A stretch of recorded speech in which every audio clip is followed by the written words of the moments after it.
दुधी भोपळा हा घरात कोणालाच आवडत नाही. दुधी भोपळ्यापासून जर भाजी बनवली ना, तर घरात कोणीच खात नाही. पण थोडंसं वेगळं काहीतरी बनवलं, की नक्कीच आवडीने खातील.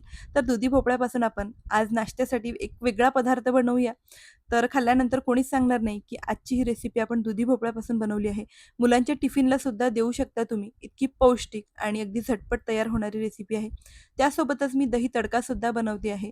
आता तुम्ही मुलांच्या टिफिनला जर बनवून दिलं ना, तर दिवसभर असे छान सॉफ्ट राहतात.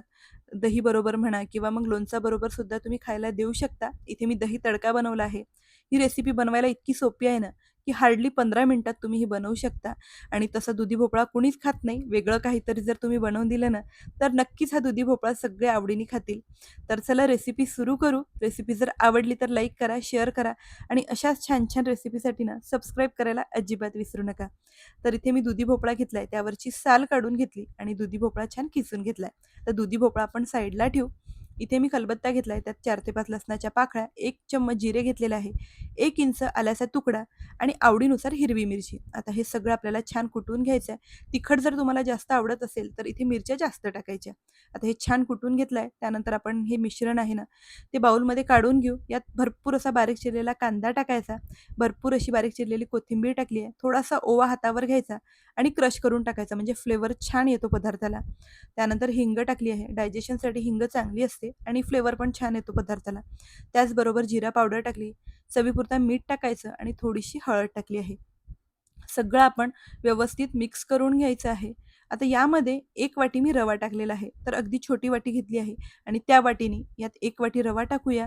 त्याचबरोबर 2 चम्मच दही टाकायचं आहे. आता हे सगळं परत आपण व्यवस्थित मिक्स करून घेऊ. पहिलेच पाणी टाकायचं नाही. आता हे मिश्रण सगळं व्यवस्थित मिक्स करून घेतलं, की थोडं-थोडं पाणी टाकायचं आणि व्यवस्थित आपल्याला मिक्स करून अगदी स्मूथ असं हे बॅटर आपल्याला तयार करून घ्यायचं आहे. बघू शकता छान बॅटर आपण रेडी करून घेतलेलं आहे. आता हे बॅटर मुरण्यासाठी 10 मिनिटं साईडला ठेवूया, म्हणजे रवा छान मुरेल. इथे बघू शकता बॅटर पण आपलं छान मुरलं आहे आणि थोडं घट्ट पण झालेलं आहे. तर पॅन गरम करायचा, त्यामध्ये थोडंसं तेल किंवा तूप टाकायचं. थोडेसे मी पांढरे तीळ सुद्धा टाकलेले आहे आणि आपलं हे बॅटर आहे ना, ते पॅनमध्ये व्यवस्थित स्प्रेड करून घ्यायचं आहे. एकसारखं पसरवून घ्यायचं, नाहीतर कुठे जाड किंवा कुठे पातळ असं व्हायला नको. तर व्यवस्थित आपण हे छान स्प्रेड करून घेऊ. वरून मी अजून थोडेसे ना पांढरे तीळ टाकलेले आहे. तर म्हणजे ही रेसिपी दिसायला तर छान दिसतेच आणि तीळ हेल्दी सुद्धा असतात. त्यात भरपूर प्रमाणात कॅल्शियम असतं. तर थोडेसे वरून तीळ टाकले झाकण ठेवून. वरून ना पूर्णपणे ड्राय होईपर्यंत आपल्याला हे होऊ द्यायचं आहे. आणि वरून पूर्ण ड्राय झालं, की पलटून घ्यायचं. अशा पद्धतीने दोन्ही साइडनी छान आलटून-पलटून आपल्याला हे पॅनकेक भाजून घ्यायचे आहे. तुम्ही थालीपीठं सुद्धा म्हणू शकता. वरून तेल किंवा तूप लावायचं आणि मस्त दोन्ही साइडनी छान भाजून घ्यायचं आणि बघू शकता मस्त दुधी भोपळ्यापासून अगदी पौष्टिक आणि झटपट आपण नाश्ता बनवला आहे. आता दही तडका बनवूया. तर पॅनमध्ये थोडंसं तेल घ्यायचं, मोहरी टाकायची, जिरे टाकूया आणि बारीक चिरलेली लसूण टाकायची. तेलात आपल्याला छान परतून घ्यायचं आहे जोपर्यंत जे लसूण आहे ना, छान हलकासा गोल्डन रंग येत नाही तोपर्यंत छान परतून घेतली.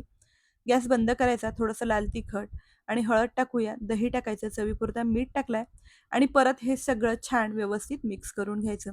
वरून छान थोडीशी कोथिंबीर टाकली आहे चिरलेली आणि बघू शकता मस्त दही तडका तयार झालेला आहे. तर एकदा नाश्त्यासाठी ना दुधी भोपळ्यापासून ही रेसिपी नक्की बनवून बघा आणि त्याचबरोबर दही तडकासुद्धा.